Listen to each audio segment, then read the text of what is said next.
एक व्याख्यान माला शुरू हो रही है। इस व्याख्यान माला में आपको सुनना है, समझना है कि नमस्कार में चमत्कार। वैसे 16 दिन की व्याख्यान माला का शीर्षक है तीर्थंकर कैसे बने। जो तीर्थंकर बन गए वो कैसे बने और आप तीर्थंकर कैसे बने। आप संसार के प्राणी भी तीर्थंकर बन सकते हैं। हर एक आत्मा में भगवत सत्ता है, हर आत्मा में भगवान आत्मा है, परमात्मा। यदि प्रयास करें तो हर एक जीव तीर्थंकर बन सकता है। लेकिन उसके बावजूद भी हम देखें तो हमारे यहाँ भरत क्षेत्र में, ऐरावत क्षेत्र में, विदेश क्षेत्र में तीर्थंकर भगवान गिनती के ही होते हैं। जैसे हमारे भरत क्षेत्र में एक बार में 24 तीर्थंकर होते हैं और 24 तीर्थंकर होने में भी एक पूरा सागर काल पूरा लग जाता है। ऐसे ऐरावत क्षेत्र में होता है और विदेश क्षेत्र में भी मोक्ष जाने वाले हजारों हैं, अनेकों जीव मोक्ष जाते हैं। लेकिन तीर्थंकर बनने वाले विरले ही होते हैं, कम से कम 20 तीर्थंकर होते हैं। तो आखिर क्यों नहीं बन पाते हैं और कैसे बन सकते हैं, ये एक प्रैक्टिकल विषय हम लेकर चलेंगे 16 करण व्याख्यान माला का। इसमें सबसे पहला विषय आज का है हमारा नमस्कार में चमत्कार। कैसे नमस्कार में चमत्कार होता है। एक दृष्टांत के माध्यम से अपनी बात को शुरू कर रहा हूं, क्योंकि आपका मन बाल मन है और कथाओं से हमारा मन बहुत अच्छा जुड़ जाता है। मैं 4 लाइन से बात को शुरू कर रहा हूं। श्रद्धा है तो संबंध है और श्रद्धा है तो व्यापार है। श्रद्धा है तो संबंध है, श्रद्धा है तो व्यापार है। श्रद्धा से चलता दुनिया का व्यापार है। श्रद्धा है तो संबंध है, श्रद्धा है तो व्यापार है। श्रद्धा से चलता दुनिया का व्यापार है। श्रद्धा ही चाबी है मोक्ष के द्वार की। श्रद्धा ही चाबी है मोक्ष के द्वार की। और श्रद्धा है तो खुद में परमात्मा साकार है। श्रद्धा है तो खुद में परमात्मा साकार है। एक राजकुमार थे, उनका नाम था शांति वर्मा। और वह राजकुमार जन्म से ही, बचपन से ही वैरागी था। कहते हैं भूत के लक्षण पालने में दिखते हैं। वह बचपन से ही बहुत शांत, वैरागी। जहां मंदिरों में मुनिराज की प्रतिमा, मुनिराज की मूर्ति, मुनिराज के चित्र होते थे, हमेशा उनके पास जाकर के बैठता था। यदि अपने नगर में साधु आए तो उनके पास जाकर बच्चा बैठता था।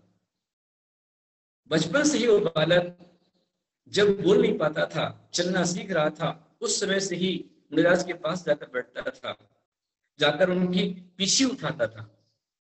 और जब पीछे उठाता था उसके माता पिता रोकते थे, ये बेटा ऐसा नहीं करना, ये बुड्ढे की पीछे है। तब मुनिराज कहते थे कि उसे उठा लेने दो, आज ये खेल खेल में उठा रहा है, ये बहुत जल्दी पीछे देगा। ये भूत के लक्षण पालने में दिखलाई देते। जिस संस्कार उस राजकुमार के थे, घर में जब खेल खेलता था वो बच्चा, तो मुनि मुद्रा खेल खेलता था।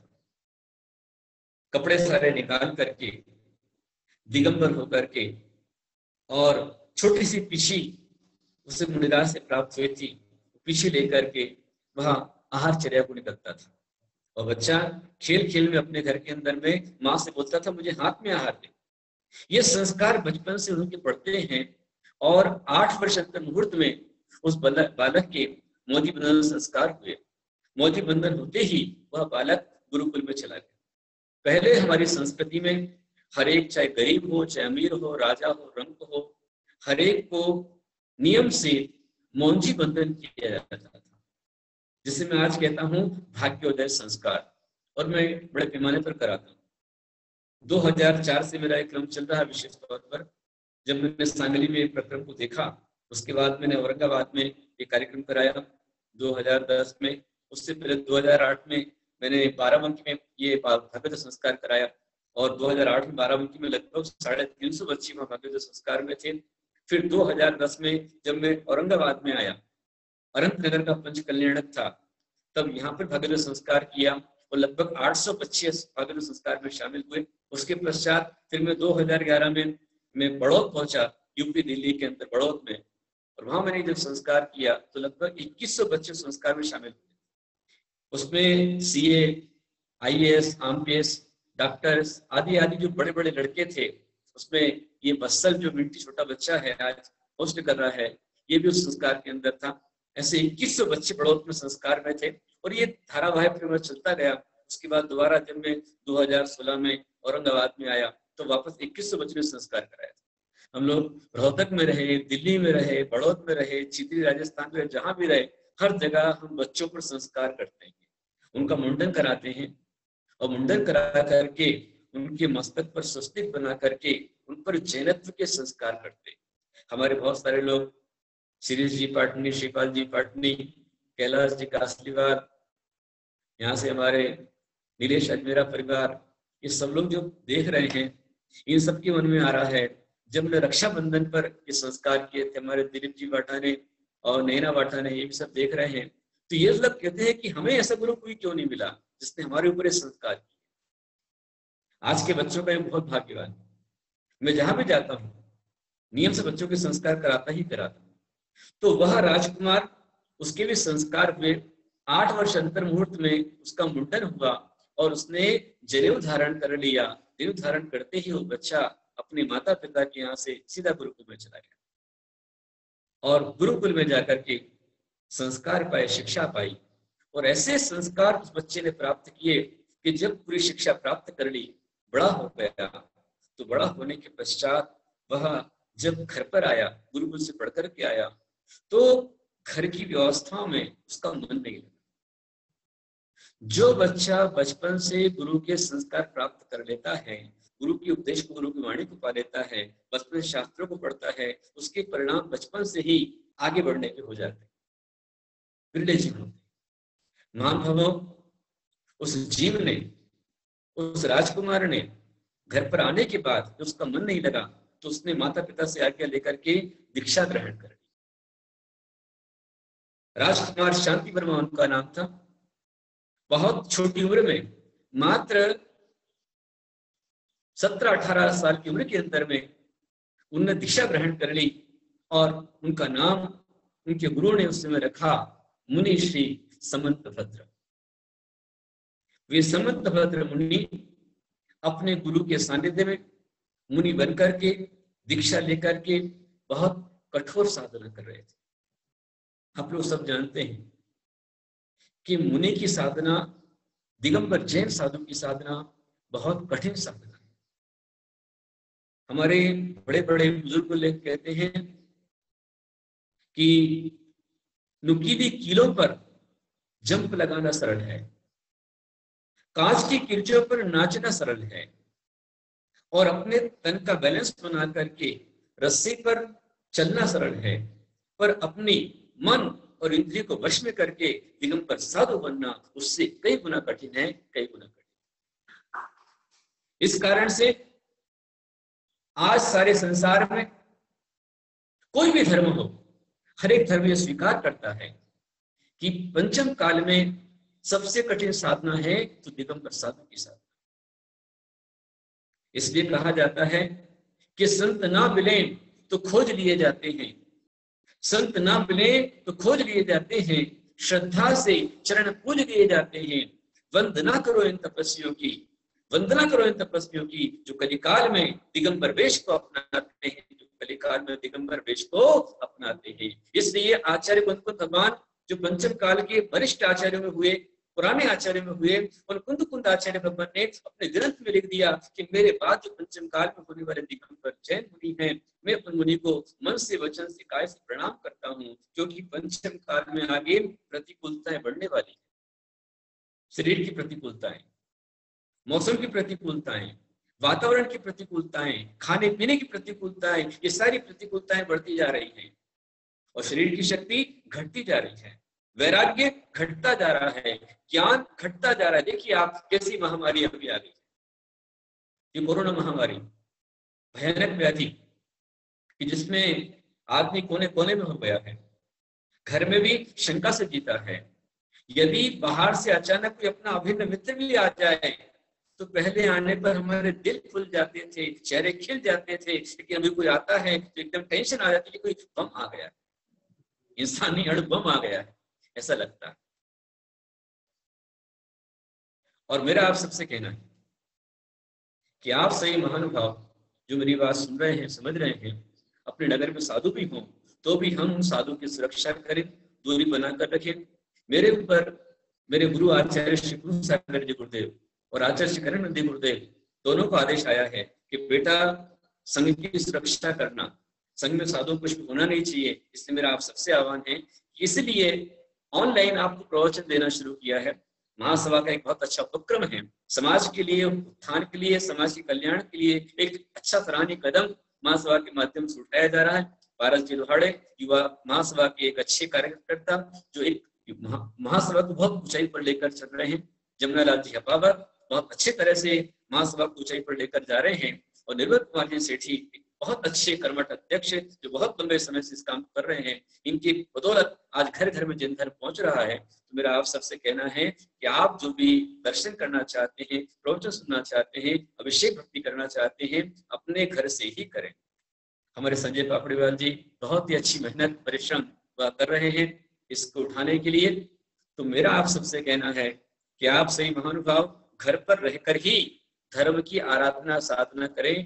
कोई भी आप महानुभाव हमारे पास धर्म तीर्थ पर ना आए, ऐसे मेरे गुरुदेव का आदेश है। जो भी आसपास में अडूर, अंबड़, जामखेड़, पाचड़, औरंगाबाद मन आपका करता है तो आप ऑनलाइन दर्शन कर लीजिए, लेकिन धर्म तीर्थ पर कोई भी दर्शन करने ना आवे, ये मेरा आपको स्पष्ट आदेश है। महानुभावों, वह राजकुमार जो मुनि बन गए थे, बहुत कठोर साधना मुनि पद में उन्होंने की, धर्म साधना की, ऐसी साधना उन्होंने की, इतनी तप साधना की, पंचम काल की साधना थी कि उन्होंने निरंतर उपवास किए। कभी 8 दिन के उपवास, कभी 10 दिन के उपवास, कभी 16 दिन के उपवास। और ऐसे उपवास, देखिए उपवास करना चाहिए, लेकिन हमारे आचार्य कहते हैं शक्ति अनुसार उपवास करना चाहिए। कीजिए शक्ति प्रमाण, शक्ति बिना श्रद्धा धरे, ध्यान श्रद्धावान अजर अमर पद होगे, अति नहीं करे। उन्होंने ऐसी साधना की कि साधना करते करते उनको हाइपर एसिडिटी, मुनि समर्थभद्र जी को हाइपर एसिडिटी हो गई, जिसे कहा जाता है भस्मक व्याधि। हाइपर एसिडिटी अर्थात जो वो खाते थे वो सब कुछ उनको भस्म हो जाता था और पूरे शरीर में भयंकर जलन होती थी, भयंकर पीड़ा होती थी। और उस पीड़ा के कारण जब वो सहन नहीं कर पाए तो अपने गुरु के पास में गए। गुरु के पास जाकर के उन समर्थभद्र स्वामी ने अपने गुरु से कहा कि हे भगवान, मुझसे अब ये कष्ट सहन नहीं होता है, बहुत शरीर में व्याधि होती है, तो मेरा आपसे निवेदन है भगवान कि मुझे समय देकर मेरा कल्याण कीजिए। उस समय उनके गुरु ने भविष्य ज्ञान से, निमित्त ज्ञान से जाना कि अभी समर्थभद्र मुनि का समय बहुत लंबा है, काल लंबा है, अभी इनकी आयु का अंत निकट नहीं आया है।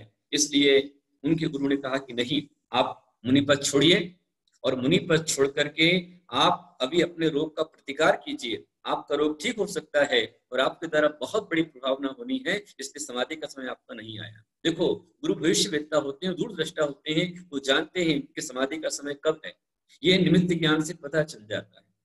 सम्यक दृष्टि जीव जीवन में साधना करता है, सम्यक दर्शन की प्राप्ति करता है, रत्नत्रय की प्राप्ति करता है, लेकिन कभी भी न वो जीने की इच्छा करता है न मरने की वांछा करता है।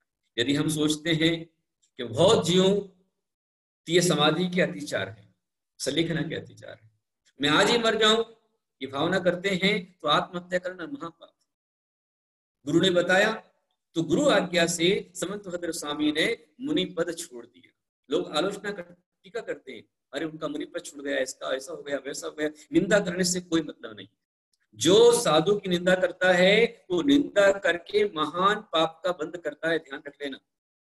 कहा है पक्षी नाम काक चांडाल, पक्षी में चांडाल कौवा होता है, पशु चांडाल गधवा और पशु में चांडाल गधा होता है।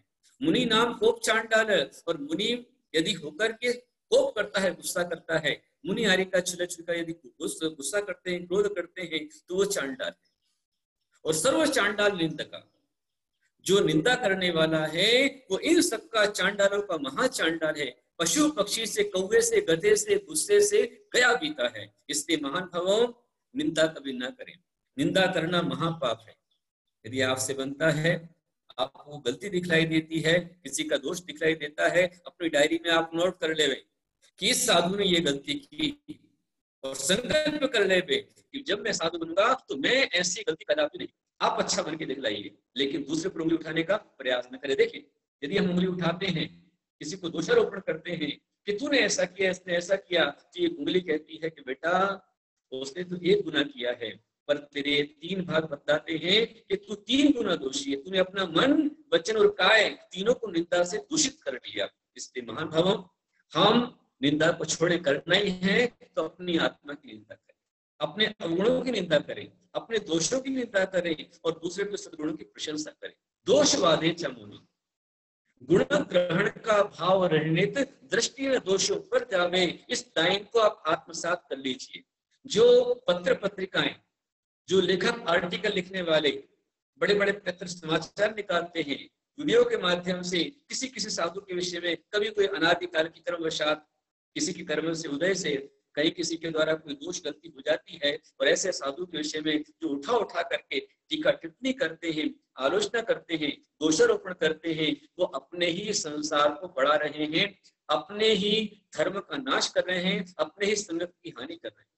जो मुनि पर दोषारोपण करता है, भले चाहे सच्चा भी दोष हो, पद्म पुराण ग्रंथ पढ़िए आप, पद्म पुराण ग्रंथ कहता है कभी दोषारोपण न करें। महान भावों, उस समय जब वे मुनिराज समतभद्र स्वामी भस्म व्याधि कारण से अपने गुरु आज्ञा से मुनि पद को छोड़ करके, मुनि पद को त्याग करके और मुनि उपचार करने गए होंगे, तब कितने लोगों ने कर्म बंद किया, कितने लोगों ने निंदा आलोचना करके पाप का बंद किया होगा।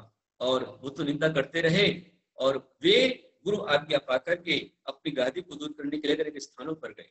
कहीं किसी मठ में गए, कहीं बौद्ध आश्रम में गए, कहीं और स्थानों पर गए, और सब जगह जाते जाते वो बनारस पहुंचे। और बनारस में जाकर के एक ऐसा स्थान उनको मिला कि जहाँ एक विग्रह था, और वो राजा का बड़ा मंदिर था, विग्रह था। उस विग्रह में राजा के द्वारा हर दिन 1.25 मन भोग वहां चढ़ाया जाता था, चढ़ता था, और चढ़ने के बाद, भोग चढ़ने के बाद में उस समय बांट दिया जाता था। अब ये समंतभद्र स्वामी वहां पहुंचे, और वहां जाकर के उन्होंने उन पुजारियों से कहा, अरे तुम लोग क्या पूजा करते हो, क्या तुम्हारी भक्ति है? यदि मेरे को मौका दो तो मैं अभी ये सारा का सारा भोग तुम्हारे विग्रह को खिला सकता हूँ। पुजारी ने कहा, अरे 1.25 मन भोग और विग्रह हमारे देव खा लेंगे, इससे अच्छी बात है, लीजिए खिलाइए। बोले नहीं, वो एकांत में खाएंगे, सबके सामने नहीं खाएंगे। सबको बाहर कर दिया, मेन पट बंद कर दिया, और पट बंद करके जो सारा भोग था, 1.25 मन भोग था, वो उन्होंने स्वयं उदरस्त कर लिया। और जब पूरा समाप्त हो गया, गेट खोल दिया। लोगों ने देखा कि सारा भोग समाप्त। बोले इनसे अच्छे पुजारी और कौन हो सकते हैं, ये तो श्रेष्ठ पुजारी है। रोज उनके लिए 1.25 मन भोग उससे ज्यादा आने लग गया, और वह उसे लेते लेते लेते लेते उनकी व्याधि अब शने शने दूर होने लग गई। जब दूर हुई तो भोग बचने लग गया। तो लोगों ने कहा कि क्या बात है, पहले तो ये हमारे जो देव थे इन्होंने सारा ले लिया, सब खा लिया, और फिर अब क्यों नहीं खा रहे हैं, अब बचने क्यों लग गया? तो उन्होंने कहा तुम भी पागल हो क्या, कब तक खाएंगे? खा खा करके वो अघा गए, भर गया उनका पेट, इसलिए बच रहा है। पर लोगों ने उस षड्यंत्र को समझने के लिए एक दिन चुपचाप एक स्थान पर एक छोटे से बच्चे को छिपा करके अंदर रख दिया। बच्चा अंदर था, उसने सारा देखा, और खत्म होने के पहले ही उसने गेट खोल दिया। पुजारी को पता चला बात राजा के पास पहुंची। राजा ने कहा कि तुमने हमारे विग्रह का अपमान किया है, इसलिए अब तुम हमारे विग्रह को नमस्कार करो, प्रणाम करो। समंतभद्र स्वामी सम्यक दृष्टि थे, उनके चरित्र मोहनी कर्म का उदय आया था, असाता वेदनी कर्म का उदय आया था। इसलिए असाता वेदनी कर्म के उदय के कारण से उन्हें मुनि पर छोड़ना पड़ा था, लेकिन वो श्रद्धा से दर्शन से भ्रष्ट नहीं हुए थे। कुंद कुंद आचार्य कहते हैं कि दंसण भट्टा भट्टा दंसण भट्ट से नथिणिपाणम सिद्धंति चरिय भट्टा दंसण भट्टा न सिद्धंति। जो दर्शन से भ्रष्ट है वो महाभ्रष्ट है। दर्शन से जो भ्रष्ट हो गया उसके निर्माण नहीं होगा। जो चरित्र से भ्रष्ट हुआ है वो पुनः शुद्धि करके, प्रतिक्रमण करके, प्रायश्चित करके, आलोचना करके वह सिद्ध हो सकता है, शुद्ध हो सकता है। लेकिन जिसने दर्शन को छोड़ दिया, मिथ्यात्व में आ गया, सम्यक को छोड़, जब तक वो मिथ्यात्व में रहेगा तब तक उसका कल्याण नहीं होगा। जैसे मरीचि कुमार ने भगवान आदिनाथ के सम्मोषण में जाकर के, मतलब सम्यक दृष्टि थे, लेकिन अहंकार में आकर के, मान में आकर के उन्होंने दर्शन छोड़ दिया, श्रद्धा छूट गई। श्रद्धा छूटने पर, सम्यक छूटने पर उनके एक कूड़ा कूड़े सागर काल उनका संसार में भटकता रहा। और उनके चरित्र मोहनी मुनि पर छूटा, लेकिन श्रद्धा नहीं छूटी थी। उन्होंने राजा से कहा कि राजन मुझे बाध्य मत करो, मैं वीर के समक्ष प्रणाम करता हूँ, तुम कह हो मैं अवश्य प्रणाम करूं, लेकिन सावधान, मेरे प्रणाम करते ही तुम्हारा विग्रह फट जाएगा। राजा मैं दे, लेकिन तुम्हें करना होगा, तुम्हारी उड़ा दी जाएगी। समंतभद्र स्वामी ने कहा कल प्रणाम करो। दिन तय हो गया, पूरा बनारस नगर और भीड़ वहां पर इकट्ठी हो गई और राजा ने अपने विग्रह को चारों ओर से सोने की बड़ी बड़ी, लोहे की बड़ी बड़ी मजबूत सांकलों से उसको बंधवा दिया। चारों ओर हथियार खड़े कर दिए, सैनिक खड़े कर दिए। आखिर कौन आता है और कौन आकर के इसको तोड़ता है। समंतभद्र स्वामी, समंतभद्राचार्य, जो उस समय एक परिव्राजक के वेश में थे, उन्होंने जाकर के सबके बीच जो विग्रह रखा था उसके समक्ष बैठ करके उन्होंने भगवान आदिनाथ का स्मरण किया। स्वयं हुआ भूतेन भूतले समंजस्य ज्ञान भूत चक्षुषा, इस तरह बोलते हुए जब उन्होंने भगवान आदिनाथ का स्मरण किया, अजितनाथ, संभवनाथ, अभिनंदननाथ, सुमतिनाथ, पदम प्रभु, सुपार्श्वनाथ और चंद्र प्रभु, इन सबका स्मरण किया।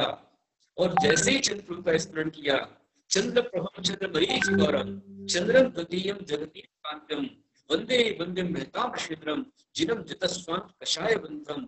इस तरह कहते हुए जब उन्होंने कहा कि समंत दुख क्षय शास्त्र, कि समंत के दुख का क्षय हो, ऐसा कहते हुए जैसे ही उन मुनिराज ने प्रणाम किया, प्रणाम करते ही एकदम विग्रह फट गया।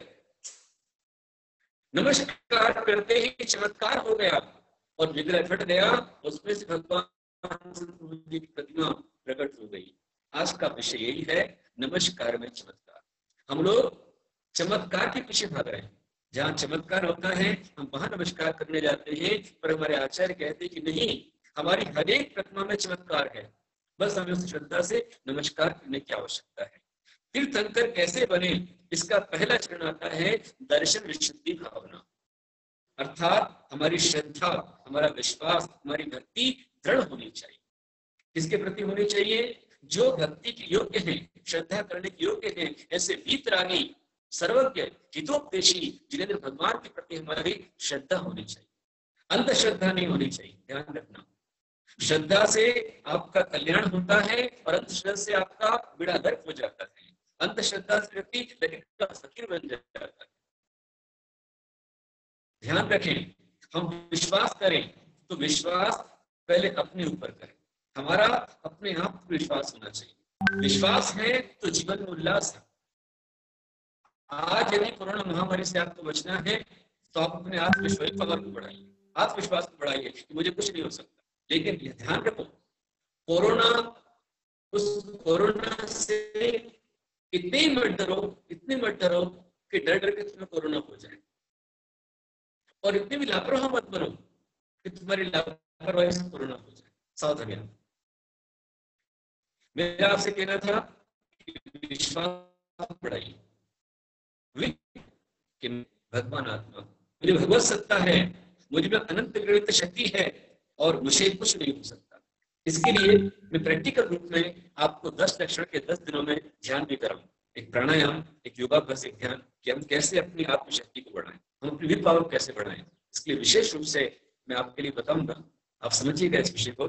मैं आपसे बात कर रहा था कि विश्वास है तो जीवन में विकास है, विश्वास है तो जीवन में विकास है, और विश्वास है तो जीवन में उल्लास है। विश्वास है तो आप में उल्लास है, विश्वास है तो जीवन का विकास है, विश्वास में भी विश्वास से भरी चलती हर श्वास है, विश्वास में भी विश्वास से भरी चलती हर श्वास है, और विश्वास है तो आत्मा का मोक्ष निवास है, विश्वास है तो आत्मा का मोक्ष निवास है। उन समर्थ भद्र स्वामी ने श्रद्धा से नमस्कार किया तो नमस्कार करते ही वहां पर चमत्कार हो गया। आज भी वह भगवान चंद्र की मूर्ति फिरोजाबाद में विराजमान है। मेरा आपसे कहना है कि हम ये संकट के समय अपनी श्रद्धा को अटूट रखें, और श्रद्धा और भक्ति के साथ, विश्वास के साथ हम परमात्मा का निरंतर स्मरण करें। आपको 40 पुस्तक दी गई है, तो आप 40 पाठ निरंतर करते रहें। आप रोज मंत्र जाप करें, अपनी शक्ति को बढ़ाने के लिए आप मंत्र जाप करें। हमारे संतोष जी पेंडारी, जो कि नागपुर के एक बहुत अच्छे कर्मठ कार्यकर्ता हैं, और अभी संपूर्ण महासभा का कार्याध्यक्ष को बनाया गया है। बहुत अच्छी भक्ति उनकी है, श्रद्धा उनकी है, उस श्रद्धा भक्ति से ही वो उभरे हैं। मेरा उनको बहुत सारा आशीर्वाद, संतोष जी के लिए, उनके पूरे परिवार के लिए आशीर्वाद। आप स्वस्थ हो, दीर्घायु हो, और आप जो महासभा ने काम सौंपा उसको सफलतापूर्वक करें। आप सभी के लिए मेरा आह्वान है कि आप सभी रोज लौट करके अपने अंदर, अपने आत्मा में परमात्मा को जगाइए, और परमात्मा को जगाने के लिए हम अपने अंदर ही रोज पंचप्रविष्टि की स्थापना करें। नमो अरिहंताणम बोल करके अपने शरीर में अनंत प्रविष्टि की स्थापना करें। नमो अरिहंताणम, ऐसे मेरे मस्तक में भगवान अनंत विराजमान। नमो सिद्धाणम, मेरे मुख में भगवान सिद्ध विराजमान, मेरे जो काम हो सब अच्छे हो, सिद्ध हो। नमो आर्याणम, आचार्य परमेश जी मेरी रक्षा करें। आचार्य भगवान इस तरह आप तेरे लेवे। नमो उपाध्यायणम, इस तरह उपाध्याय परमेश की मेरे मार्गदर्शन करे, मेरे हाथों से अच्छे काम हो। नमो लोहे समसावणम कहते हुए अपनी भुजाओं पर हाथ फेर लेवे, जिससे आपका रक्षक कवच बन जाएगा। और रोज यदि आप अपने अंदर में पंच परमेष्टि की स्थापना करते हैं, पंच परमेष्टि का ध्यान करते हैं, तो उनके ध्यान करने से, उनकी भक्ति करने से वह शक्ति हमारे अंदर आती है। जैसे अभी आपने जूम चैनल ऑन किया है, आपने आईडी और पासवर्ड डाला है, तो डालते ही जैव चैनल आपको दिखने लगे, आप कनेक्ट होंगे। इस तरह ही यदि हम परमात्मा का स्मरण करते हैं, अरहंत का स्मरण करते हैं, सत्य का स्मरण करते हैं, तो हमारी कनेक्शन से जुड़ जाती है और उनकी पॉजिटिव एनर्जी हमें प्राप्त होती है। आज का इतना सा आपके लिए सूत्र दे रहा हूँ, नियम दे रहा हूँ। यदि हमको रोग संकट मिटाना है, स्वस्थ होना है, सुखी होना है, और अपने व्यापार में सफल होना है, काम में सफल होना है, तो जब भी आप बात की शुरुआत करें तो जय जिनेंद्र से करें। जय जिनेंद्र से बात की शुरुआत यदि आप करते हैं तो जय जिनेंद्र शब्द रोज बार बोलने से जय जिनेंद्र शब्द आपके लिए सिद्ध हो जाता है, आपके लिए कार्यकारी हो जाता है। और वह जब भी आप कोई काम करने चाहेंगे, कोई बात की बोलेंगे, तो आपको सिद्धि मिलेगी। किसी झगड़ा है वाले से आप जय जिनेंद्र बोल दीजिए, झगड़ा खत्म हो जाएगा। आपको अनजान है, आपसे जय जिनेंद्र बोलेंगे, आपकी मैत्री हो जाएगी। तो आज के प्रवचन का सारा इतना सा कि हम जय जय से बात की शुरुआत करें, और हर तत्व में चमत्कार है, बस हम श्रद्धा से नमस्कार करें। कल का विषय हमारा रहेगा अहंकार की कार से उतरो सरकार। अहंकार की कार से उतरो सरकार, इसमें आपसे बात करूंगा। और कैसे विनय से मोक्ष का द्वार मिलता है, इस विषय पर हम बात करेंगे। अभी समय हुआ है, मेरा आप सबके बहुत सारा आशीर्वाद। आज पहले दिन प्रवचन की शुरुआत, और इस श्रृंखला में बहुत सारे परिवारों ने आज पुण्य का संचय किया है। जिन जिन्हें देख करके लाभ लिया है, मेरा उनको आशीर्वाद। और आज के उद्घाटन करता हमारे परम भक्त संघपति जी और संयोजक हमारे नितिन जी नखाते, जिन्होंने आज सबसे पहले शुरुआत की है पुरस्कार की, आज का दीप प्रज्वलन किया है। और नितिन भैया के इतने अच्छे भाव हैं, नितिन जी नखाते के इतने अच्छे परिणाम हैं, तो जिसकी शुरुआत करते हैं बहुत ऊंचाई पर काम पहुंच जाता है। आज उन्होंने शुरुआत की है, आगे आपको अब शुरुआत करते जाना है। पारस जी लोहाड़े और नितिन जी नखाते, उनसे आप संपर्क करते रहे कि हम भी कैसे दीप प्रज्वलन कर सके और कैसे आप भी ज्ञानदान कर सके। जो प्रश्न के पुरस्कार दे रहे हैं उनके द्वारा ज्ञानदान हो रहा है। तो अभी 10 दिन का पूरा ज्ञानदान हमारे नितिन जी नखाते नागपुर से उनके द्वारा चलेगा, जो अभी यहाँ पर ड्राफ्ट निकाला जाएगा। आज लगभग 15 लोगों ने प्रश्नों के सही उत्तर दिए हैं। इस कारण से यहाँ पर ड्रा के माध्यम से प्रश्न का निर्णय किया जाएगा। तो जो भी आपका नंबर है, अपना नंबर आप ध्यान रखें। यहाँ पर एक छोटी सी बालिका कुमारी लघिमा जो हमारे पास में यहाँ पर है, उसकी अभी क्लास चल रही है, ऑनलाइन क्लास बुलाया है, वो यहाँ पर आई हुई है। तो बच्ची अभी यहाँ पर उधर सामने जहाँ मनुष्य बैठे हुए हैं पारस भैया, गुरुदेव मैं थोड़ा सा पहले जानकारी देना चाहता हूँ। हाँ बताइए। हाँ, सभी को जय जिनेन्द्र। आप सभी को बता दूं, महाराज जी की प्रवचन माला आज से 16 दिवसीय प्रवचन माला शुरू हो चुकी है, जिसका प्रमुख विषय है तीर्थंकर कैसे बने। इस प्रवचन माला में प्रतिदिन एक प्रश्न मंच माला भी आयोजित की गई है, जिसके माध्यम से हमको आप जो गुरुदेव जो दिन भर जो प्रवचन देंगे उस प्रवचन से आधारित सवाल जवाब होंगे। ये सवाल आपको लिंक के माध्यम से आप तक पहुंचेंगे, व्हाट्सएप के माध्यम से हम आपको लिंक के माध्यम देंगे और उस लिंक को खोलकर उसमें 10-15 जो भी सवाल होंगे उनका सिर्फ आपको टिक करना है। टिक करने के बाद आपके जितने जवाब सही आएंगे तुरंत आपको वहीं पर पता लग जाएगा कि आपके कितने सवाल सही है। अगर आपके पूरे सवाल सही आते हैं तो आप आपके मोबाइल का स्क्रीनशॉट, ऊपर एक रिजल्ट आता है, उसका स्क्रीनशॉट निकालकर उसी मैसेज में एक व्हाट्सएप नंबर है उस पर भेजे। यह धीरज जी कासलीवाल का, औरंगाबाद वाले, उनका नंबर है, वही इसे चला रहे इस प्रश्न मंच प्रतियोगिता को, तो उस पर भेजे। जिनके सबसे ज्यादा सही जवाब होंगे उन लोगों को दूसरे दिन लकी ड्रॉ के माध्यम से पुरस्कार दिया जाएगा। प्रथम 3 लोगों को पुरस्कार दिया जाएगा। पहला पुरस्कार है 201 रुपए का, दूसरा पुरस्कार है 101 रुपए का और तीसरा भी पुरस्कार है 101 रुपए का। यह सारे पुरस्कार आपको पेटीएम के माध्यम से उसी दिन पहुंचा दिए जाएंगे और रोज ये लकी ड्रॉ निकाला जाएगा। आज का लकी ड्रॉ निकालने के लिए यहाँ पर एक छोटा बालक मैंने दूसरा अरेंज किया है, उसके माध्यम से लकी ड्रॉ निकाला जा रहा है। ऋषभ लोहाड़े यह आज का लकी ड्रॉ निकालेंगे। अच्छा, वहां से निकल रहे हैं? हाँ ठीक है, वहां कर रहे हैं, निकल कर वापस से निकाल, वापस से एक चिट्ठी निकाल रहे हैं।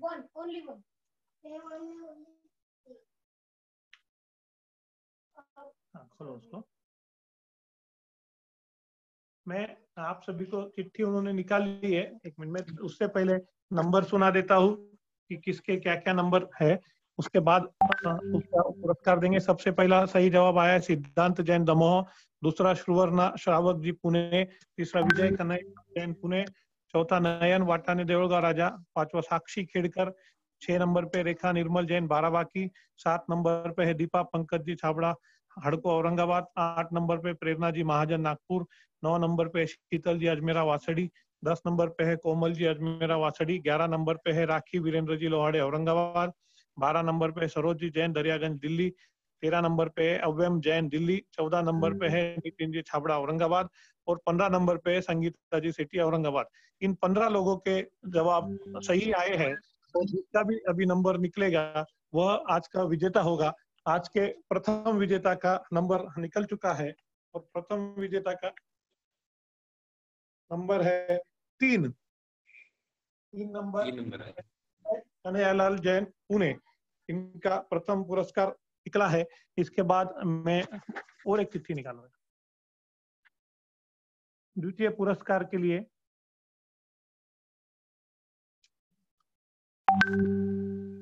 देखा निर्मल जी ब्रोकर से बाराबंकी से लिए इसका ध्यान रखेंगे। द्वितीय पुरस्कार है 10 नंबर का और तृतीय पुरस्कार निकाल कोमल अजमेरा बासड़ी 10 नंबर, यानी द्वितीय पुरस्कार कोमल अजमेरा बासड़ी और तृतीय पुरस्कार 4 नंबर नैना जी वटाने। इस तरह 3 लोगों को पुरस्कार मिले हैं।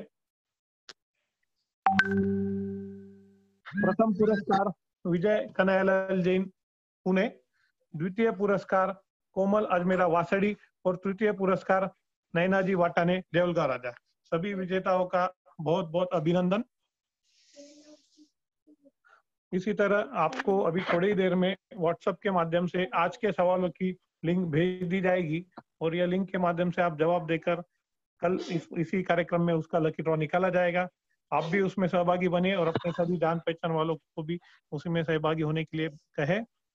आइए कार्यक्रम के अंत में हम चलते हैं आरती की ओर। मैं निवेदन करूंगा आप सभी से, सभी लोग अपनी अपनी आरती की थाली लेकर खड़े हो जाए और हम गुरुदेव की आरती करेंगे।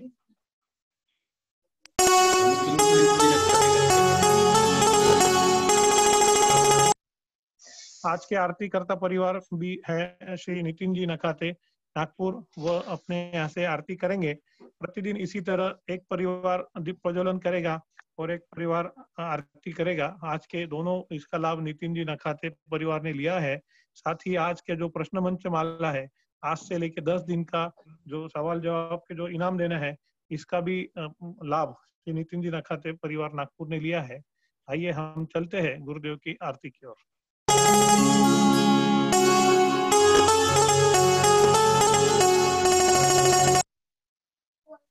सभी से निवेदन है, सभी लोग अपने हाथ में आरती की थाली ले। अगर थाली नहीं ले सकते हैं, कोई समस्या है, तो आप लोग सब करें, नृत्य करें, तालियां बजाएं और पूरे जोश के साथ हर गुरुदेव की आरती संपन्न करें।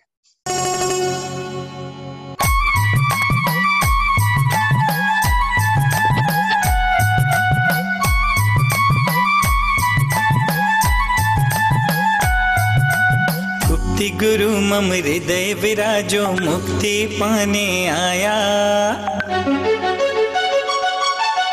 गुप्ति गुरु मम हृदय विराजो मुक्ति पाने आया।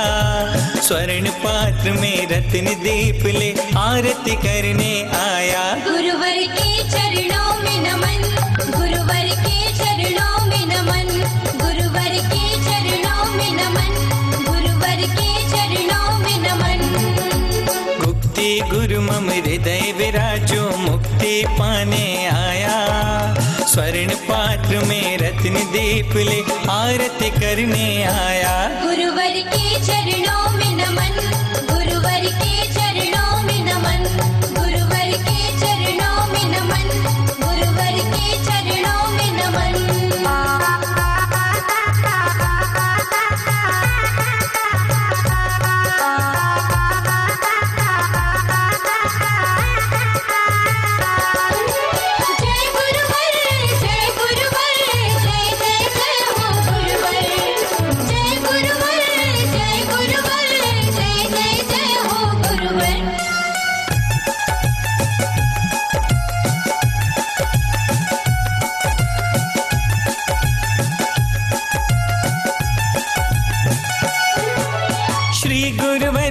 आरती करके मिथ्या भाव हटाएं, चंचल मन को गुरु सन्मुख कर सम्यक भाव बनाएं।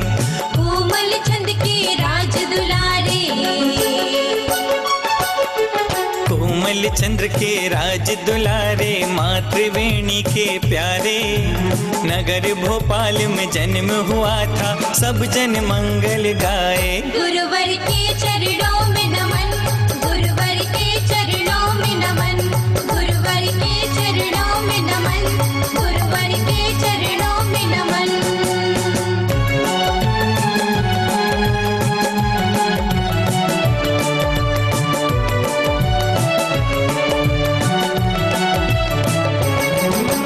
जय गुरुवर, जय गुरुवर, जय गुरुवर, जय गुरुवर,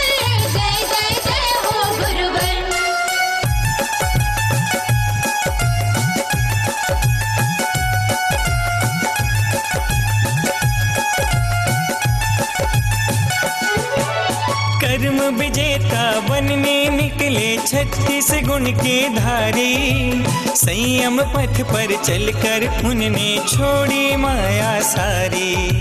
सूरी पद के धारी गुरुवर, सूरी पद के धारी गुरुवर पंचाचार बिहारी, सौम्य मूर्ति के धारी तुम हो मुक्ति पथ अधिकारी। गुरुवर के चरणों में नमन, गुरुवर के चरणों में नमन, गुरुवर के चरणों में नमन, गुरुवर के चरणों में नमन।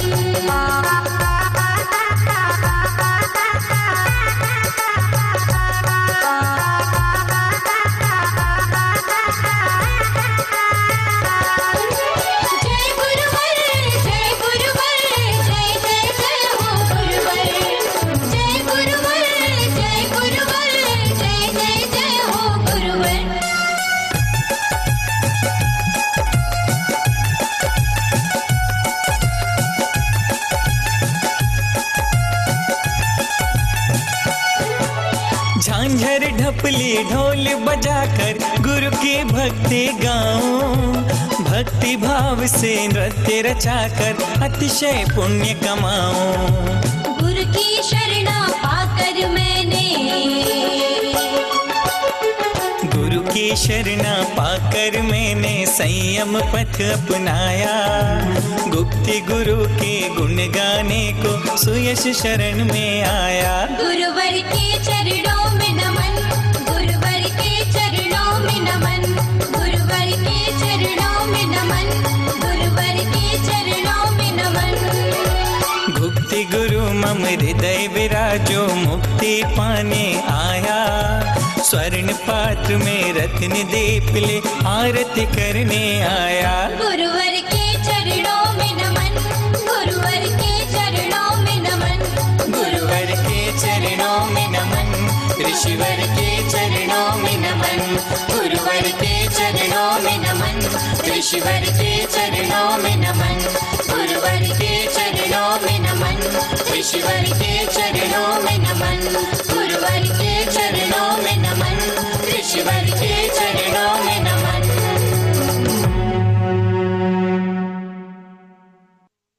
बोलो परम पूज्य प्रज्ञा की आचार्य श्री गुप्ती नंदी जी गुरुदेव की जय। मैं सभी के माइक यहाँ खोल रहा हूँ, सभी लोग महाराज जी को अपना नमोस्तु प्रेषित करें। नमोस्तु भगवान, नमोस्तु नमोस्तु नमोस्तु गुरुदेव, नमोस्तु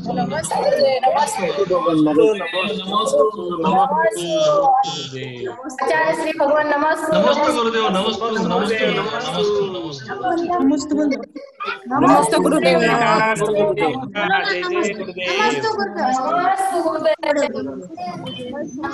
अभी लोग बता रहे हैं, बताएंगे ना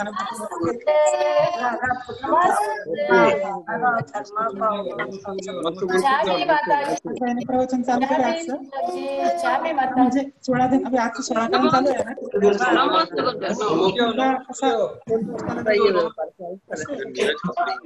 नमस्ते आचार्य श्री, नमस्ते नमस्ते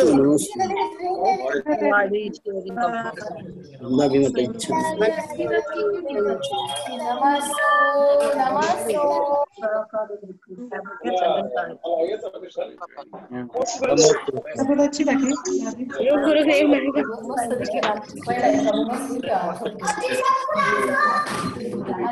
हाँ जा रहा है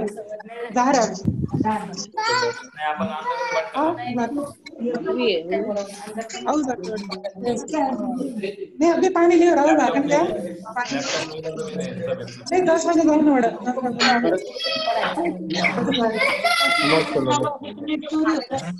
मिनट थोड़ा नहीं अभी लेना राहुल गार्डन ली बावल में भी आओ बेटा। सबको बहुत सारा आशीर्वाद, भक्तों के लिए बहुत सारा आशीर्वाद,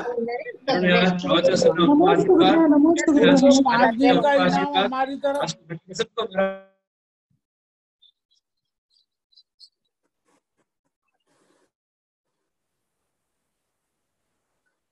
सभी के लिए हमारा बहुत सारा आशीर्वाद। जिन्होंने आज के पुरस्कार प्राप्ति की विनर हुए हैं उनको आशीर्वाद, जिन्होंने ध्यान सुना उनको आशीर्वाद, और जिन्होंने आज का दीप प्रज्वलन किया, उद्घाटन किया, उन सबको मेरा बहुत सारा आशीर्वाद। सभी के लिए आशीर्वाद। शाम को 4:15 पुनः पर मिलेंगे। नमस्ते गुरुदेव। 9 बजे आप तब तैयार रहें। शाम को 4:15 मुफ्त का प्रवचन रहेगा, उसका आप लाभ लें, और 9 बजे प्रवचन रहेगा, उसका आप लाभ लें। महाराज जी, संतोष जी पेंडारी, स्मिता जी पेंडारी नागपुर द्वारा अगले 5 दिन का पुरस्कार का घोषणा हुई है, उनके तरफ से ये पुरस्कार आगे दिए जाएंगे। बहुत बढ़िया। संतोष जी पेंडारी नागपुर। संतोष जी पेंडारी जी, उनको हमारा बहुत सारा आशीर्वाद, बहुत ही अच्छे कार्य करता है। अभी 10 दिन नितिन जी नखाते जी का पुरस्कार चल रहा है, आगे 5 दिन का पुरस्कार संतोष जी पेंडारी के द्वारा चलेगा।